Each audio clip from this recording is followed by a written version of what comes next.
Bonjour famille, profitez de ce moment de détente avec Charm Stories, n'oubliez pas de vous abonner et de partager vos réflexions dans la section des commentaires. Appuyez aussi généreusement sur le bouton j'aime car cela signifie énormément pour nous. Veuillez vous installer confortablement, vous détendre et profiter alors que nous plongeons dans l'histoire. Les doigts de Kira Thompson tremblaient d'anticipation alors qu'elle serrait sa carte d'embarquement. Elle se tenait dans l'aéroport animé de Charles de Gaulle, vérifiant son téléphone pour la 10e fois de l'heure. Son cœur battait la chamade d'excitation car, pour une fois, elle faisait quelque chose de spontané. Annuler sa dernière journée d'affaires à Paris lui semblait libérateur. La précipitation imprévue, réserver un vol matinal, héler un taxi à minuit et se frayer un chemin à travers une file de sécurité sinueuse à l'aéroport, déclenchèrent un frisson d'aventure qu'elle se permettait rarement de ressentir. Elle vivait habituellement selon des horaires et des agendas codés par couleur, mais pour Lance, elle ferait n'importe quoi. Elle fit défiler des photos sur son téléphone en attendant d'embarquer. Il y avait une photo de son mariage, prise quelques années auparavant, où Lance l'avait enlacée chaleureusement. Il lui avait murmuré à l'oreille qu'ils seraient toujours inséparables. Ce souvenir lui donnait l'impression d'être chez elle. Leur mariage avait été l'une des rares fois où Kira s'était vraiment lâchée. Elle se souvenait des guirlandes lumineuses et de ses pieds nus sur l'herbe mouillée après la pluie. Elle se souvenait comment il lui souriait comme si elle était la seule femme sur Terre. Alors que l'appel à l'embarquement pour son vol résonnait dans le terminal, elle attrapa son sac fourre-tout et se dirigea rapidement vers la porte. Le plan était simple. Rentrer à la maison avant l'aube, se faufiler dans leur chambre et réveiller Lance d'un doux baiser. Elle savait qu'il ferait semblant d'être surpris, rirait, puis la serrerait si fort que toute tension de son voyage d'affaires s'évanouirait. Elle enregistra un court vlog sur son téléphone, la voix basse et pleine d'excitation. « Salut tout le monde. Aujourd'hui, je fais quelque chose de totalement inattendu.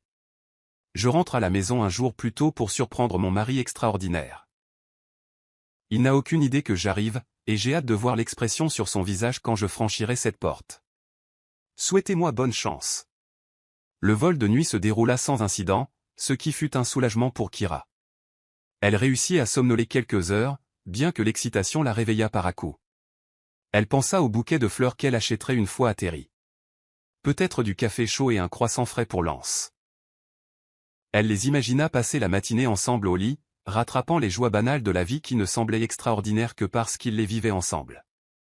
Alors que l'avion atterrissait, Kira vérifia l'heure sur son téléphone. Il était un peu plus de 4 heures du matin chez eux. Parfait. Elle sourit pour elle-même, elle franchirait sa porte d'entrée avant 5 heures. Elle avait hâte de sentir les bras de Lance autour d'elle, d'assister au choc joyeux sur son visage. Après avoir récupéré ses bagages, elle s'arrêta à un petit kiosque à fleurs et choisit un bouquet de lys blanc et rose, ses préférés. Le parfum seul lui rappelait les doux dimanches matins qu'il passait à lire, avec des fleurs fraîches toujours perchées sur le rebord de la fenêtre. Elle prit également un grand latte et un petit cappuccino, ainsi que 2 viennoiseries dans un sac en papier. Ce petit détail au café et viennoiserie était important. Elle voulait que la première chose que Lance voit le matin soit elle, rayonnante d'amour et portant les petits réconforts auxquels il s'était habitué. Se glissant à l'arrière d'un taxi, Kira tapa son adresse dans une application de VTC, le cœur palpitant d'excitation. « Vous êtes de bonne humeur pour une heure si matinale », remarqua le chauffeur avec désinvolture. Elle rit doucement. « Je surprends mon mari. Il ne m'attend que demain. » Alors que les lumières de la ville défilaient, Kira ferma les yeux un instant, imaginant la réaction parfaite sur le visage de Lance. Elle n'avait aucune idée que ce qui l'attendait à la maison ne ressemblait en rien au rêve romantique qu'elle nourrissait. Elle ne voyait pas la tempête qui se préparait juste au-delà de l'horizon de ses espoirs.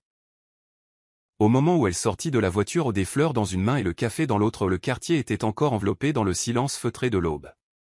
Elle inspira profondément, l'air vif emplissant ses poumons. C'était ça. Son grand geste. Son moment de spontanéité et d'amour. Elle était prête à créer un souvenir qui durerait toute une vie. Elle était loin de se douter que ce souvenir durerait effectivement pour toujours, mais pas du tout comme elle l'espérait. La faible lumière d'un lampadaire éclairait l'allée menant à leur maison de banlieue à 2 étages. Kira remercia discrètement le chauffeur et monta les marches du perron sur la pointe des pieds. En sortant sa clé, elle remarqua que le paillasson était légèrement de travers. « C'est étrange », murmura-t-elle pour elle-même, le redressant du bout de sa chaussure. Lance était habituellement méticuleux, surtout pour l'entrée. Il croyait aux bonnes premières impressions, même pour les invités qui ne faisaient que passer. Peut-être était-il rentré tard ou sorti pour un jogging nocturne. Ou peut-être était-il simplement fatigué ou rien d'inhabituel. Elle sourit doucement, équilibrant le bouquet de lys, le café et son petit bagage à main. Tournant soigneusement la serrure, elle ouvrit la porte. Tout était plongé dans l'obscurité, à l'exception d'une faible lueur provenant d'une lampe qu'elle avait laissée allumée avant de partir pour Paris. Elle posa ses clés sur la console de l'entrée avec un minimum de bruit, le cœur battant. C'était ça, le moment de la douce surprise.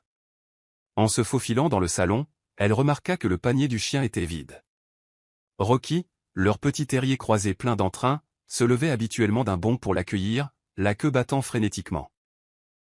Mais il n'y avait aucun signe de lui. C'était son deuxième indice. Ses yeux parcoururent l'espace. Tout semblait rangé, mais trop rangé. Rien n'était déplacé, à l'exception d'une paire de talons opposés près du canapé. Elle fronça les sourcils. Ce n'étaient pas ses chaussures. Elle n'achèterait jamais quelque chose avec un talon aiguille aussi haut.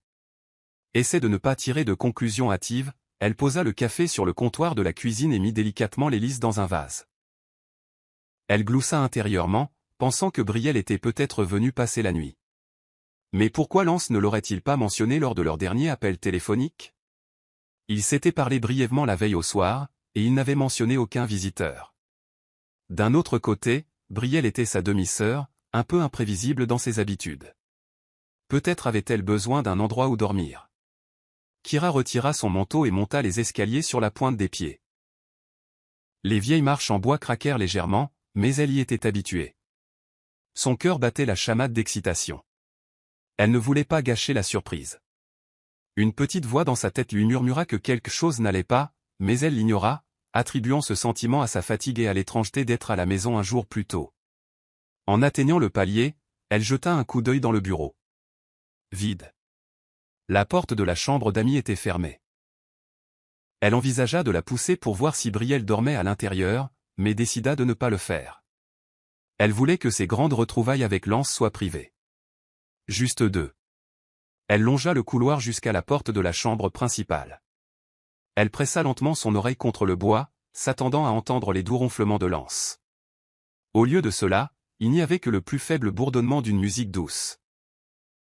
C'était une mélodie douce et romantique, quelque chose sur les secondes chances, bien qu'elle ne pût pas tout à fait distinguer les paroles à travers la porte. Son cœur commença à s'emballer d'une manière presque vertigineuse, l'excitation et une étrange pointe d'appréhension se livrant bataille en elle. Elle tourna la poignée de porte centimètre par centimètre, espérant surprendre Lance en plein rêve. Une pensée fugitive lui traversa l'esprit. Peut-être avait-il créé une ambiance romantique? Mais non, c'était son travail à elle. C'était elle qui le surprenait. À moins qu'il ne me surprenne en premier, pensa-t-elle, un sourire se dessinant sur ses lèvres. Dès que la porte s'entr'ouvrit, la faible lueur d'une lampe de chevet éclaira la pièce. La musique devint plus claire. Un vieux morceau de R&B. Elle entra doucement. Le lit était occupé, elle pouvait distinguer deux silhouettes sous les couvertures. Une main, fine et féminine, était drapée sur la poitrine nue de Lance. Quelque chose dans l'esprit de Kira s'éteignit un instant. Elle se figea, incapable de respirer. Elle pouvait voir le visage de Lance, légèrement détourné, et la silhouette indubitable d'une autre femme blottie à ses côtés. Le cœur de Kira battait si fort qu'elle craignit de s'effondrer sur le champ. Puis, comme si l'univers voulait lever tout doute, la femme bougea. Elle se tourna sur le dos, écartant ses cheveux de son visage. C'était Brielle, la demi-sœur cadette de Kira, ses traits illuminés par la douce lueur de la lampe. Pendant une seconde, le regard de Brielle, mi-clos par le sommeil, croisa la silhouette de Kira debout dans l'embrasure de la porte. Elle parut confuse, puis complètement horrifiée. À cet instant, le temps se fractura en mille éclats. Kira voulait crier, hurler, leur jeter le bouquet, mais tout ce qu'elle put faire fut de les fixer, la bouche entr'ouverte dans une dévastation silencieuse. Le bouquet qu'elle avait transporté depuis l'aéroport lui glissa des mains, éparpillant des lys sur le sol de la chambre. Le bruit sourd du vase heurtant la moquette réveilla Lance en sursaut. Il se redressa d'un bond, les yeux écarquillés de panique en croisant le regard de Kira. Elle eut l'impression que tout le sang de son corps s'était vidé sur le sol. Son cœur ne battait plus. Il était silencieux, froid. Elle luttait pour assimiler la réalité qui s'offrait à elle. Lance, l'homme qui avait promis de l'aimer pour toujours, dans leur lit conjugal avec sa propre sœur. Les lys sur le sol gisaient éparpillés, trahison flagrante de l'instant. Kyra ne parla pas. Elle ne cria pas. Elle recula d'un pas, puis d'un autre, s'éloignant de la scène comme s'il s'agissait d'un incendie mortel. Sa main chercha à tâtons la poignée de la porte. Elle ne pouvait détacher ses yeux d'eux, mais en même temps, elle souhaitait pouvoir se réveiller de ce cauchemar. Brielle ramena le drap jusqu'à son menton, des larmes se formant déjà dans ses yeux, mais Kyra refusa de regarder plus attentivement. Lance ouvrit la bouche pour dire quelque chose, mais aucun mot ne sortit. Dans le silence assourdissant, Kyra se tourna et sortit, chaque pas résonnant à ses oreilles. Elle était sûre que sa vie telle qu'elle la connaissait était terminée, et elle était rentrée tôt pour ça. Au moment où Kyra atteignit la porte d'entrée, elle réalisa qu'elle tenait toujours le cappuccino qu'elle avait acheté pour Lance.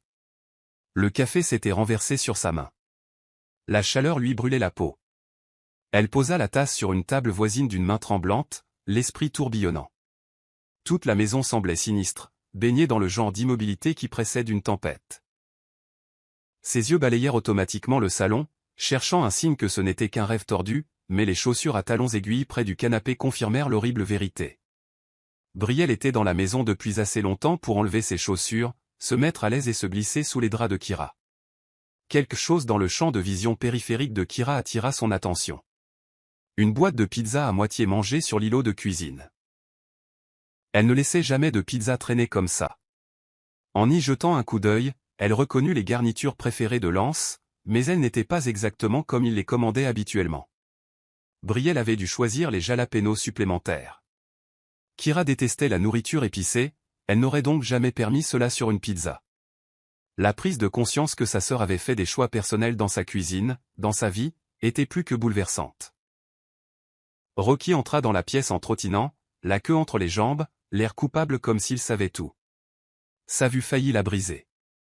Elle voulait le prendre dans ses bras et pleurer dans sa fourrure, mais l'engourdissement la paralysait. Elle ne pouvait pas pleinement mesurer l'ampleur de la trahison. Sa sœur bien-aimée, celle qu'elle avait aidé à élever après la mort de leur mère, venait de détruire les fondations même du monde de Kyra. Des pas dévalèrent lourdement les escaliers. Lance enfilait précipitamment un t-shirt, le visage cendré de panique. Kyra, attends, s'il te plaît, balbutia-t-il, la voix brisée alors qu'il s'approchait. Ce n'est pas, écoute, ce n'est pas ce que tu crois. Elle le foudroya du regard, les larmes lui brûlant les yeux, bien qu'elle refusât de les laisser couler. Pas ce que je crois, répéta-t-elle, la voix tremblante d'incrédulité. On dirait exactement que mon mari couchait avec ma sœur dans notre lit. Il déglutit difficilement. Laisse-moi t'expliquer, Brielle. Elle. On avait trop bu, et elle était contrariée. Kyra eut envie de rire de l'absurdité. Pensait-il vraiment qu'il y avait une explication qui annulerait ce qu'elle venait de voir? Elle leva une main pour l'arrêter. Ne m'insulte pas avec tes excuses. Tu ne peux pas te sortir de ça en parlant. Juste à ce moment-là, Brielle apparut en haut des escaliers, vêtue d'un peignoir enfilé à la hâte. Ses yeux étaient cerclés de rougeur, que ce soit à cause des larmes ou de la honte. Elle descendit une marche avec hésitation. Kyra, je suis désolé. C'est juste arrivé. Je traversais une période difficile, et Lance était là. Nous n'avons jamais voulu. Sa voix se brisa, et Kyra la foudroya du regard, une colère brûlante s'infiltrant à travers les fissures de son engourdissement. Ne finit même pas cette phrase, cracha Kyra, sa voix étonnamment calme. Elle pouvait goûter l'amertume de la trahison sur sa langue. Un tourbillon d'incrédulité et de chagrin monta en elle, menaçant de la consumer entièrement. Dans un coin de son esprit, elle se souvint du temps où elle avait consolé Brielle à la mort de leur mère, comment elle lui avait frotté le dos pendant ses cauchemars, comment elle lui avait donné des sucreries en douce pour lui remonter le moral. Maintenant, cette même fille s'était glissée dans le lit du mari de Kyra. Lance osa faire un pas de plus. S'il te plaît, ne pars pas. Parlons. Mais il n'y avait rien à dire. Kyra lui lança un dernier regard perçant avant de tourner les talons et de sortir en trombe, la porte d'entrée claquant derrière elle. Le ciel était encore d'un gris d'avant l'aube, silencieux à l'exception du bruissement des feuilles et de la brise. Elle déglutit, la gorge sèche comme du papier de verre. Était-ce vraiment en train de se produire? Elle avait besoin d'air, d'espace, de tout ce qui ne l'étouffait pas avec la trahison de son mari. Kira s'affaissa sur le siège conducteur de la voiture qu'elle avait laissée dans l'allée, appuyant sur le bouton de démarrage avec des doigts tremblants.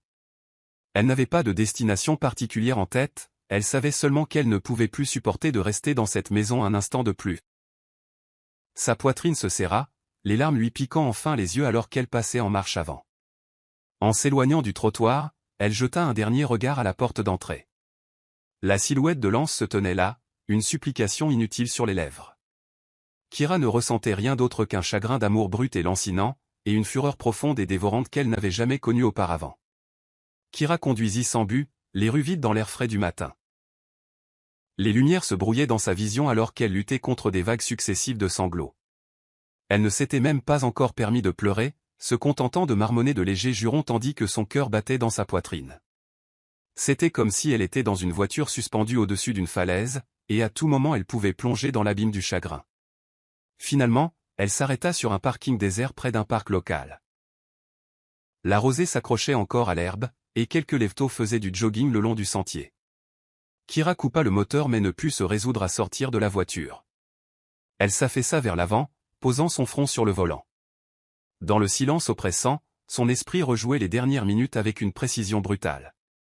La main de Brielle sur la poitrine de Lance, la façon dont les draps s'étaient emmêlés autour d'eux, les chaussures à talons aiguilles dans le salon.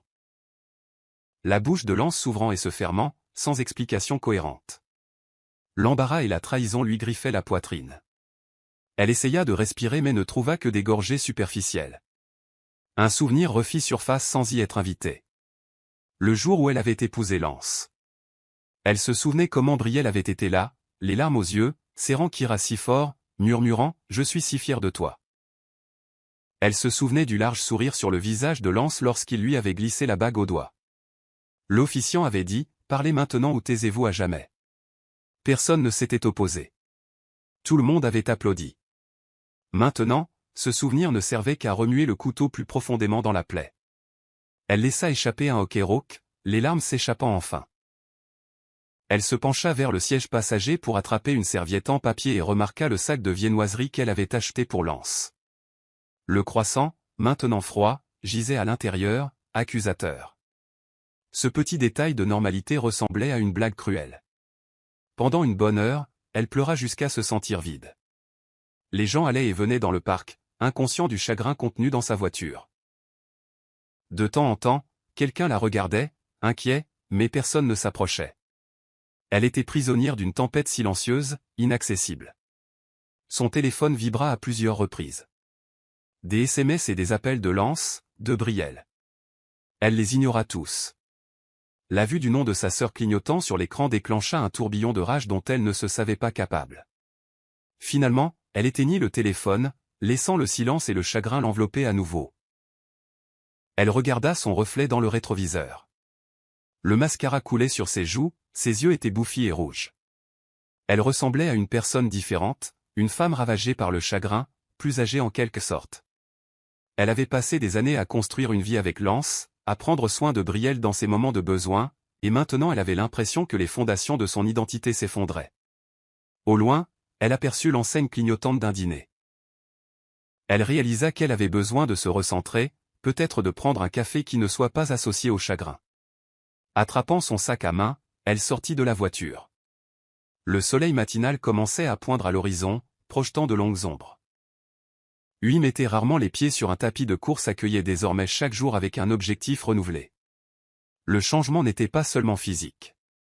Amara remarqua un changement dans son état d'esprit. Chaque fois qu'elle dépassait ses limites, effectuant une série supplémentaire de squats ou courant une minute de plus sans s'arrêter, elle ressentait une vague de fierté. Ce sentiment d'accomplissement, si souvent absent lorsque ses journées tournaient autour des besoins de Derek, était enivrant. Dès la 3e semaine, elle commença à voir des changements subtils dans le miroir. Un léger éclat émanait de son teint. Elle se tenait un peu plus droite, les épaules plus détendues, comme si un poids s'était levé de son esprit. Elle ne cherchait pas à devenir un mannequin. Elle cherchait à se sentir forte et capable, ce qu'elle n'avait pas ressenti depuis des années. Un jour, après son entraînement, elle s'arrêta devant les miroirs en pied de la salle de sport. Elle observa la légère définition de ses bras, la façon dont ses vêtements de sport épousaient sa nouvelle silhouette. Pour la première fois depuis longtemps, le reflet qui la regardait en retour ne paraissait ni triste ni vaincu. Il semblait vivant. Elle se surprit à sourire au miroir, un sourire sincère dont elle réalisa qu'il avait été absent trop longtemps. En sortant, elle heurta un inconnu amical qui avait remarqué ses progrès. « Et, dit-il, offrant un compliment désinvolte. Tu te donnes à fond ces derniers temps. Tu es superbe. » Amara sentit ses joues s'empourprer. Elle marmonna un rapide merci. Reconnaissante pour ce renforcement positif. Alors qu'elle sortait à l'air frais, elle se rappela à quel point elle s'était sentie invisible dans son mariage, à quel point elle avait été éclipsée par les demandes incessantes de Derek. Voici un endroit où son travail acharné était remarqué, où sa persévérance payait. Même dans sa vie quotidienne, des changements subtils apparurent. Ses collègues remarquèrent son éclat, lui demandant si elle avait été en vacances ou si elle avait trouvé une nouvelle routine de soins de la peau. Des inconnus à l'épicerie lui adressaient de rapides sourires. C'était comme si l'univers répondait à son changement intérieur par des affirmations extérieures. Enhardie, Amara fit du shopping pour la première fois depuis le départ de Derek. Elle choisit des vêtements qui correspondaient à sa silhouette en évolution, sélectionnant des couleurs qu'elle évitait auparavant, des rouges vifs, des bleus éclatants, et tout ce qui rayonnait la confiance. En sortant du magasin, sac à la main, elle ressentit un étrange frisson. Il y avait un nouveau sentiment de possibilité dans l'air. Elle n'y était pas encore, ou que là, puisse être. Mais le miroir avait commencé à lui sourire en retour, le reflet d'une femme qui commençait tout juste à croire qu'elle pouvait tracer son propre destin. Et ce sourire, aussi modeste soit-il, suffisait à la faire avancer. C'est arrivé un samedi après-midi. Rhea fit irruption dans le salon d'Amara comme un ouragan, les bras chargés de produits de beauté et l'excitation débordant pratiquement de son sourire. « Toi et moi, » annonça-t-elle, « allons te transformer en la reine féroce que tu as toujours été censée être. » Amara rit, mais un battement nerveux lui serra l'estomac. Elle s'était habituée à la routine de la salle de sport, mais une transformation complète lui semblait intimidante. Pourtant, la confiance de Rhea était impossible à refuser. Elles installèrent un salon de coiffure temporaire dans la salle de bain. Rhea ouvrit des bouteilles de shampoing, d'après-shampoing et divers produits coiffants comme si elle s'apprêtait à accomplir un tour de magie. « Tu me fais confiance, n'est-ce pas ?» demanda-t-elle en brandissant une paire de ciseaux. Amara déglutit. « En théorie. »« Ça suffit » gazouilla Rhea. Elle se mit au travail, peignant les cheveux d'Amara avec précision, coupant les pointes fourchues, les dégradant dans un style qui encadrait son visage. Puis vint la coloration. Rhea choisit une riche teinte caramel avec de subtiles mèches, quelque chose qui dégageait de la chaleur et une touche moderne sans être trop radicale. Pendant qu'elles attendaient que la couleur prenne, elles se livrèrent à des commérages et des rires. Pendant un instant, Amara oublia Derek, Lana, ou son chagrin passé. La salle de bain se remplit de rires, teintée d'une odeur de teinture capillaire et d'espoir. Quand elles rincèrent et séchèrent enfin, Amara eut du mal à croire au reflet qu'elle voyait dans le miroir. Ses yeux semblaient plus brillants, ses traits plus prononcés, comme si la fadeur qui avait autrefois terni son esprit s'était envolée. « Waouh » murmura-t-elle. « J'ai l'air différente. » Rhea rayonnait. « On ne fait que commencer, ma belle. Passons au maquillage. » Amara n'avait jamais été adepte du maquillage chargé. Derek se plaignait toujours si elle essayait quelque chose d'audacieux. Mais Rhea insista, « Le maquillage, ce n'est pas pour les hommes. C'est pour toi, comment tu te sens dans ta peau. » Elle appliqua soigneusement un fond de teint subtil, une touche de fard à joues, un fard à paupières charbonneux qui faisait ressortir les yeux sombres d'Amara. Un rouge à lèvres doux et brillant compléta le look. Avant qu'Amara ne puisse reprendre son souffle, Rhea l'entraîna dans une boutique chic du centre-ville. « Nous allons te trouver une tenue qui crie « Je suis inarrêtable ». Dans la boutique, des portants de vêtements de marque scintillaient sous des lumières douces et flatteuses. Amara hésita, se dirigeant vers ses neutres habituels. Mais Rhea lui tapa la main avec espièglerie. Plus question de se cacher. La taquina-t-elle, sortant un blazer structuré d'un rouge audacieux, assorti à un pantalon taille haute qui allongeait les jambes d'Amara. Amara entra dans une cabine d'essayage, le cœur battant alors qu'elle essayait les pièces. Quand elle sortit, la mâchoire de Rhea tomba de manière exagérée. « Ma belle, tu es une vision » s'exclama-t-elle en applaudissant. Amara se tourna vers le miroir à 3 faces. La nouvelle coiffure, le maquillage subtil mais magnifique, et la tenue ajustée se combinaient pour créer une version d'elle-même qu'elle reconnaissait à peine. Pourtant, cela lui semblait authentique, comme si elle révélait enfin une lumière intérieure qui avait été enfouie trop longtemps. Quelques autres clientes regardèrent, hochant la tête avec admiration. L'une d'elles murmura à son amie, « Elle est magnifique », et Amara l'entendit. Cela fit s'envoler son cœur. Au moment où elles quittèrent la boutique, Amara avait l'impression d'avoir mué. Elle n'avait plus besoin de permission pour être visible. Alors qu'elle marchait dans la rue, le vent jouant avec ses cheveux fraîchement coiffés, elle aperçut son reflet dans une vitrine. Pour la première fois, au lieu de tressaillir devant sa propre image, elle sourit avec une fierté sincère. Elle ne put s'empêcher de penser, si Derek pouvait me voir maintenant. Mais ensuite, elle chassa cette pensée. Cette transformation n'était pas pour Derek. C'était pour elle. Elle revendiquait son propre pouvoir, réécrivait son propre destin. Et elle ne faisait que commencer. Le jour qui a tout changé a commencé de manière banale. Amara s'était rendue dans un café voisin pour terminer du travail de rédaction pour une mission en freelance. Elle avait décidé de reprendre sa vieille passion pour l'écriture et la relecture en parallèle. L'endroit était confortable, rempli de l'odeur des grains de café fraîchement moulus et des pâtisseries. Elle trouva un siège dans un coin près de la fenêtre, un endroit parfait pour observer l'agitation de la ville à l'extérieur tout en griffonnant occasionnellement des notes dans son journal. Absorbée par son travail, elle remarqua à peine un homme grand et impeccablement vêtu qui scrutait la pièce. Il portait un costume anthracite qui dégageait un luxe discret, et ses cheveux argentés étaient soigneusement coiffés. Avec un sourire poli, il s'approcha du siège vide en face d'elle. « Je suis désolé de vous déranger », dit-il d'un ton raffiné et doux. « Mais toutes les autres places sont prises. Puis-je » Amara, surprise, regarda autour d'elle. En effet, le café s'était rapidement rempli. Elle réussit à sourire, lui faisant signe de s'asseoir. « Allez-y. » Il s'installa, plaçant soigneusement sa mallette en cuir à ses pieds. Alors qu'Amara essayait de retourner à sa relecture, elle sentit ses yeux sur elle. Elle leva les yeux, et il sourit poliment. « Je m'appelle Blake. Vous pouvez m'appeler Monsieur Blake, cependant. Je travaille dans l'industrie de la mode. » Amara, répondit-elle, fermant son ordinateur portable un instant. « Enchanté de vous rencontrer. » Monsieur Blake l'étudia pensivement. « Nous sommes-nous déjà rencontrés ? Vous me semblez familière. » Amara secoua la tête, un peu mal à l'aise. « Je ne pense pas », il continua de la regarder, le front plissé comme s'il essayait de retrouver un souvenir. Puis son visage s'illumina de réalisation. « J'assiste à une conférence de mode la semaine prochaine. J'ai vu une bande-annonce de passionnés de mode locaux et de mannequins potentiels. Étiez-vous présenté là-dedans ? Ou peut-être vous ai-je vu sur les réseaux sociaux ?» Elle cligna des yeux, surprise. « Je ne suis pas mannequin, » dit-elle, une chaleur montant à ses joues. Monsieur Blake tapota son menton pensivement. « Eh bien, j'ai l'œil pour les visages, et le vôtre est mémorable. Pardonnez-moi si je parais direct, mais avez-vous déjà envisagé le mannequinat ou de collaborer à des campagnes de mode ? Vous vous tenez avec une élégance qui pourrait parfaitement correspondre à l'image d'une marque de premier plan. » Les joues d'Amara devinrent encore plus chaudes. Était-il sérieux ? « En fait, non, » réussit-elle à dire. « Je n'ai jamais fait de mannequinat. » Il se pencha en avant, une excitation sincère brillant dans ses yeux.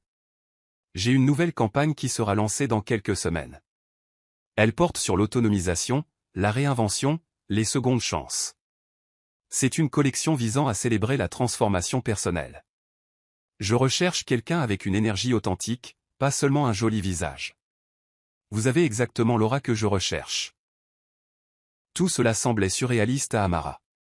Elle pensa aux paroles méprisantes de Derek sur les femmes plus âgées essayant de rester pertinentes, et une vague inattendue de défi monta en elle.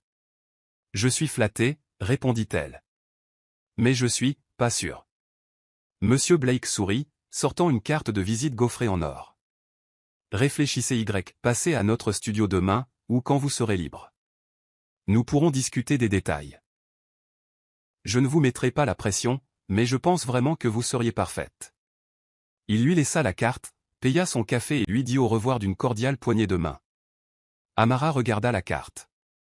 Elle était de haute qualité, avec son nom complet, Nathaniel Blake, et le nom de sa célèbre marque de mode brillant sous les lumières chaudes du café. Pendant un moment, elle resta assise là, abasourdie.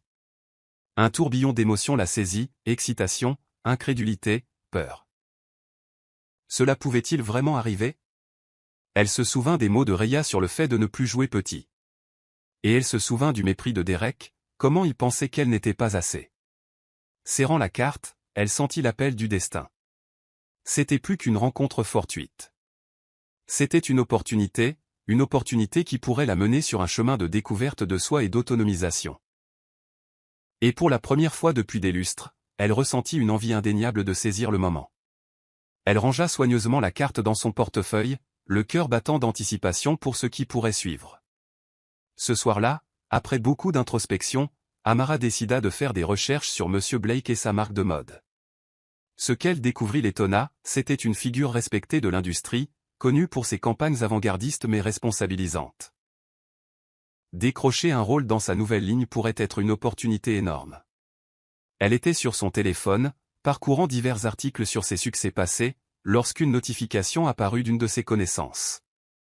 C'était une capture d'écran de la story Instagram de Lana. Contre son meilleur jugement, Amara l'ouvrit. La story montrait Lana, parfaitement maquillée, les lèvres incurvées en une moue séduisante.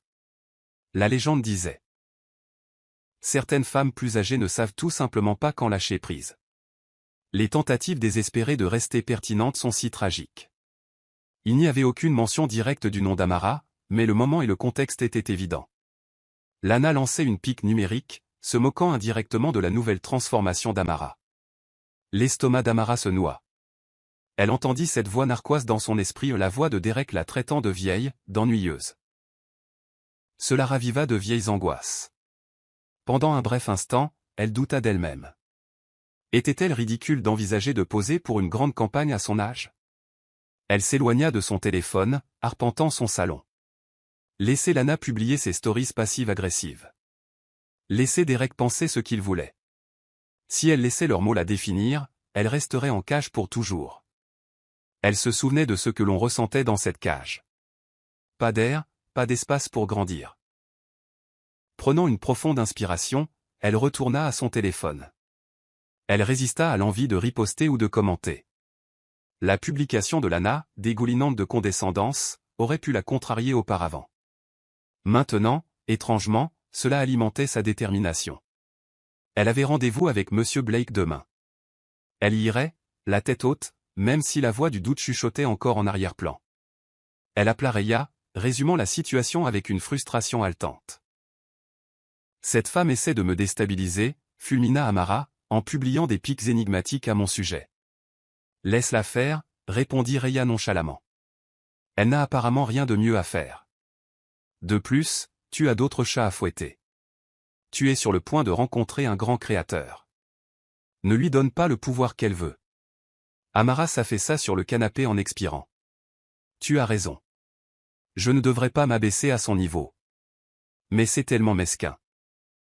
C'est ce qui arrive quand on a affaire à des gens mesquins, remarqua Rhea en riant. Concentre-toi sur toi, ma belle. L'univers regarde, et le karma n'oublie personne. Amara raccrocha, se sentant plus calme. Lana pouvait publier toutes les stories énigmatiques qu'elle voulait. Le chemin qu'Amara traçait allait bien au-delà des pics numériques. Demain, elle entrerait dans un nouveau royaume qui pourrait redéfinir son avenir. Et si Lana pensait que se moquer des femmes plus âgées briserait son esprit, elle allait être amèrement déçue. Amara était peut-être silencieuse, mais elle était plus forte que jamais. Entrer dans le studio de Monsieur Blake le lendemain, c'était comme entrer dans un autre monde. Les murs étaient drapés de tissus élégants, des planches de tendance tapissaient les tables, et le bourdonnement de la créativité flottait dans l'air. Assistants, maquilleurs et photographes s'activaient dans une danse de chaos orchestrée, se préparant pour divers essayages et prises de vue d'essai. Monsieur Blake accueillit Amara avec un sourire chaleureux. « Vous êtes venu, dit-il, l'air sincèrement satisfait. » Amara hocha la tête, les nerfs lui tordant l'estomac. « Je suis ici pour voir de quoi il retourne. » Il la conduisit à une cabine d'essayage privée, où des portants de vêtements sophistiqués l'attendaient. Cette campagne, expliqua-t-il, porte sur la redéfinition et le triomphe personnel. Je veux des gens qui ont traversé quelque chose de réel, qui en sont sortis plus forts. Votre énergie. Elle correspond parfaitement à notre thème. Bien qu'anxieuse, Amara sentit une lueur d'excitation. Elle essaya tenue après tenue, des blazers structurés, des robes élégantes et des combinaisons audacieuses qu'elle n'aurait jamais envisagées auparavant. Les stylistes s'affairèrent sur ses cheveux, accentuant les mèches que Rhea avait méticuleusement faites. Les maquilleurs jouèrent avec des yeux dramatiques et des couleurs de lèvres fortes. Quand elle émergea enfin, elle reconnut à peine la femme posée qui la regardait dans le miroir. Monsieur Blake la conduisit à un plateau photo avec des lumières vives et un arrière-plan élaboré.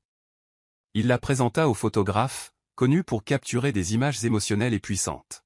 « Détendez-vous » dit le photographe en ajustant son appareil. « Canalisez simplement qui vous êtes devenu, qui vous voulez être. Oubliez tout le reste. » Amara prit une profonde inspiration, pensant à la trahison de Derek, aux railleries de Lana et aux nuits solitaires qu'elle avait passées à remettre en question sa valeur.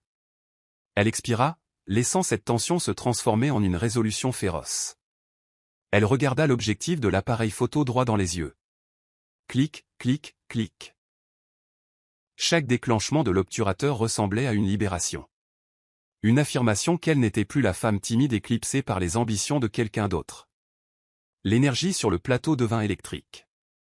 Chaque angle, chaque pose capturait la combinaison brute de vulnérabilité et de force qui émanait d'Amara. L'équipe murmurait avec admiration, échangeant des regards excités. « Brillant !» s'exclama M. Blake après une photo particulièrement frappante d'Amara dans un tailleur pantalon rouge, se tenant droite, le menton levé. « C'est exactement ce dont nous avons besoin. » Amara quitta le studio des heures plus tard, à la fois épuisée et revigorée. Elle ne se souvenait pas de la dernière fois où elle s'était sentie aussi vivante créativement. Monsieur Blake l'assura qu'il enverrait bientôt les images finales. Elle sortit avec une nouvelle démarche, chérissant la possibilité de ce qui pourrait arriver ensuite. Effectivement, 2 semaines plus tard, les premières images de la campagne furent mises en ligne sur les réseaux sociaux. La marque de Monsieur Blake publia une photo d'Amara dans ce tailleur rouge, son regard féroce et intransigeant. Le tag disait, presque immédiatement, la publication commença à accumuler les « j'aime », les partages et les commentaires. Les gens étaient captivés par sa présence, certains louant son look saisissant, d'autres trouvant l'inspiration dans l'histoire que Monsieur Blake laissait entrevoir dans la légende. En quelques heures, les photos de la campagne furent présentées sur des blogs de mode en ligne. « Qui est la femme mystérieuse de la nouvelle ligne d'autonomisation de Blake ?» titrait un article. Un autre article la qualifiait de « visage de la résilience », louant l'authenticité qui rayonnait à travers l'objectif. Internet était en feu. Ses amis et connaissances la reconnurent, bombardant son téléphone de messages.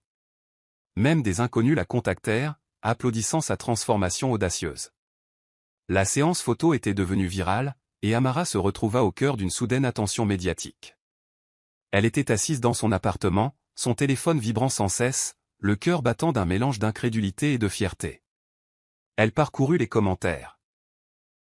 Certains étaient de simples compliments, d'autres racontaient comment ils se sentaient inspirés à se défendre. Quelques critiques émergèrent également, mais leur négativité fut noyée par la vague écrasante de positivité. Au milieu de cette tempête numérique, elle réalisa qu'elle avait prouvé que un autre revers la détruire.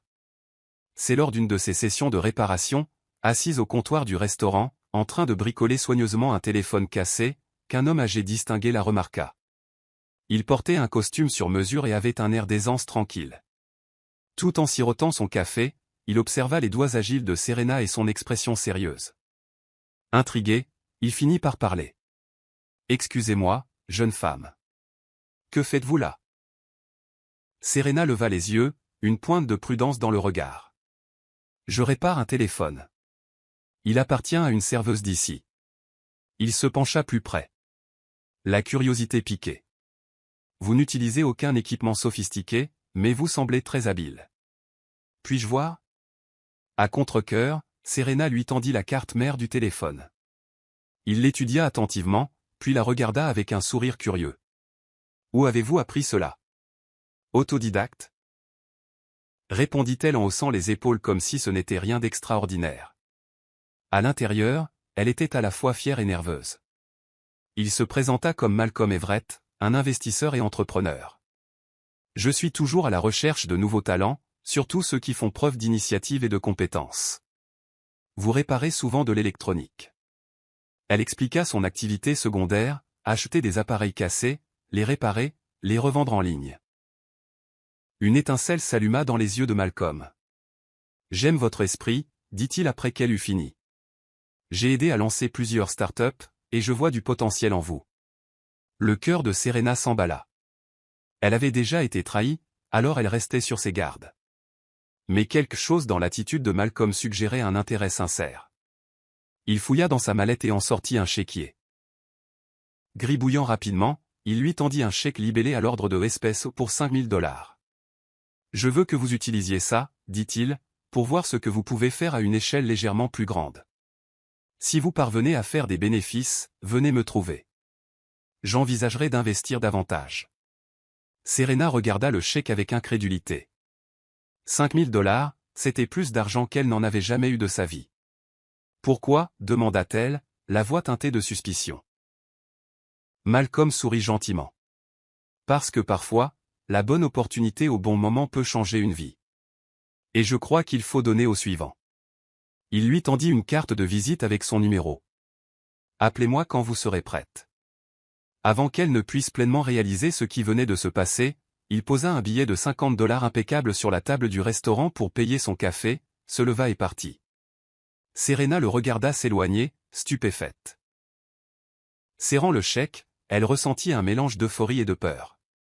C'était une chance de lancer ses rêves d'entreprise. Mais c'était aussi une énorme responsabilité. Si elle échouait, ou si Malcolm s'avérait avoir des motifs cachés, elle pourrait tout perdre à nouveau. Se ressaisissant, elle glissa le chèque dans sa poche, jurant silencieusement de ne pas laisser cette opportunité lui échapper. Forte du chèque de Malcolm, Serena s'aventura dans la phase suivante de son activité de réparation d'électronique. Elle créa d'abord une boutique en ligne, utilisant une plateforme gratuite dont elle avait lu l'existence dans ses nombreux livres de commerce. Elle s'approvisionna ensuite en lots d'appareils photo et d'ordinateurs portables cassés auprès d'un fournisseur plus important, en veillant attentivement à maintenir ses coûts bas. Chaque jour, elle se réveillait avant l'aube, travaillait son service du matin au restaurant, puis passait les après-midi et les fins de soirée à réparer des appareils dans un garage exigu qu'elle avait loué. Damon passait de temps en temps, affichant un sourire cynique et offrant de l'aide pour transporter des cartons. Bien qu'ils ne se soient jamais qualifiés d'amis, le respect mutuel entre eux persistait. L'argent commença lentement à rentrer. Serena mettait en vente les articles réparés sur des places de marché en ligne, décrivant soigneusement l'état de chaque produit et garantissant un certain niveau de fonctionnalité. Les clients commencèrent à remarquer. Ces articles étaient moins chers que les appareils neufs d'usine, mais ils fonctionnaient parfaitement pour les besoins de la plupart des gens. Chaque bénéfice qu'elle réalisait, elle le réinvestissait. Elle améliora ses outils, un fer à souder de meilleure qualité, un meilleur logiciel de diagnostic. Elle élargit son inventaire, s'occupant d'électronique plus diversifiée comme les appareils photo et les consoles de jeux. Sa chambre à l'auberge devint rapidement trop petite pour son activité en expansion. 3 mois plus tard, elle avait triplé l'investissement initial de Malcolm. Étourdie et nerveuse, elle composa son numéro, la voix légèrement tremblante quand il répondit. « Bonjour, M. Everett. C'est Serena, du restaurant. J'ai des nouvelles. » Il l'invita à le rencontrer dans un café chic du centre-ville. Se sentant mal habillée dans son simple pull, Serena arriva en serrant un dossier soigneusement organisé de ses états financiers, de simples tableurs, des reçus et des registres de vente. Quand Malcolm vit les chiffres, un sourire entendu se dessina sur son visage. « Vous avez bien travaillé », remarqua-t-il en sirotant un expresso. « Très bien, en effet. » Serena expliqua comment elle prévoyait de se développer davantage, d'ouvrir un véritable atelier de réparation plutôt que de fonctionner depuis un garage. Elle parlait avec une telle passion que quelques clients voisins jetèrent un coup d'œil, intrigués par son enthousiasme. Quand elle eut fini, Malcolm posa sa tasse. « De combien avez-vous besoin pour passer au niveau supérieur ?» Elle hésita, calculant mentalement. « Peut-être que $50 000 me permettraient de louer un local convenable, d'embaucher une petite équipe et de commercialiser l'entreprise localement. » Sans sourciller, Malcolm hocha la tête. « Préparez une proposition formelle, et nous discuterons des conditions. Je suis prêt à investir si ce que je vois me plaît. Serena avait peine à en croire ses oreilles. La fille de Victor Monroe, la jeune fille qui avait autrefois fouillé les poubelles pour se nourrir, était sur le point d'obtenir un investissement substantiel. Cette nuit-là, elle resta allongée dans son lit, l'esprit foisonnant de nouvelles possibilités. Elle imaginait le jour où elle ne se contenterait plus de survivre, mais où elle prospérerait, avec sa propre entreprise, son propre destin. Et peut-être, dans les recoins silencieux de son cœur, imaginait-elle Victor voyant son succès, réalisant sa grave erreur en la rejetant. Serena était au restaurant, en train de finaliser sa proposition d'investissement sur son ordinateur portable, lorsque son téléphone sonna avec un numéro inconnu. Normalement, elle ignorait de tels appels, soupçonnant des télévendeurs. Mais quelque chose la poussa à répondre à celui-ci. « Allô » dit-elle, légèrement distraite alors qu'elle tapait. Il y eut un silence un instant, puis une voix hésitante qu'elle n'avait pas entendue depuis près de 2 ans. « Serena ? C'est ton père. » Victor. Tout autour d'elle sembla ralentir. Elle arrêta de taper, son cœur battant si fort qu'elle était sûre que tout le monde dans le restaurant pouvait l'entendre. « Qu'est-ce que tu veux » demanda-t-elle, son ton glacial. La voix de Victor se brisa. « J'ai besoin de ton aide. » 1000 questions envahirent l'esprit de Serena. Pourquoi maintenant? Pourquoi après tout ce temps? Une partie d'elle voulait raccrocher immédiatement, pour se protéger de toute autre peine de cœur. Mais la curiosité, peut-être même les derniers restes du désir d'un enfant pour l'approbation d'un parent, la retinrent en ligne. « Je t'écoute » dit-elle finalement, sa voix tremblant d'un mélange de colère et de quelque chose dangereusement proche de la compassion. Victor inspira brusquement à l'autre bout du fil. « Serena, je suis tellement désolé. S'il te plaît, pouvons-nous nous rencontrer ?» Elle ne répondit pas tout de suite. Dehors, la pluie commençait à crépiter contre les vitres du restaurant, rappelant la nuit d'orage où il l'avait renvoyée. Elle ferma son ordinateur portable, son appétit pour le travail disparu. « Bien, murmura-t-elle. Envoie-moi l'adresse par SMS. Je viendrai. Mais ne t'attends pas à ce que je te pardonne. » Elle mit fin à l'appel, les mains tremblantes. Miss Lila, qui nettoyait le comptoir à proximité, vit le visage pâle de Serena. « Ma puce, qu'est-ce qui ne va pas ?» Serena déglutit difficilement. « Mon père vient d'appeler. » Les yeux de Miss Lila s'écarquillèrent d'inquiétude. « Après tout ce temps ?» Serena hocha la tête, sentant les larmes menacer de couler. « Il veut me rencontrer. Il dit qu'il a besoin de mon aide. Je ne sais pas si je peux l'affronter.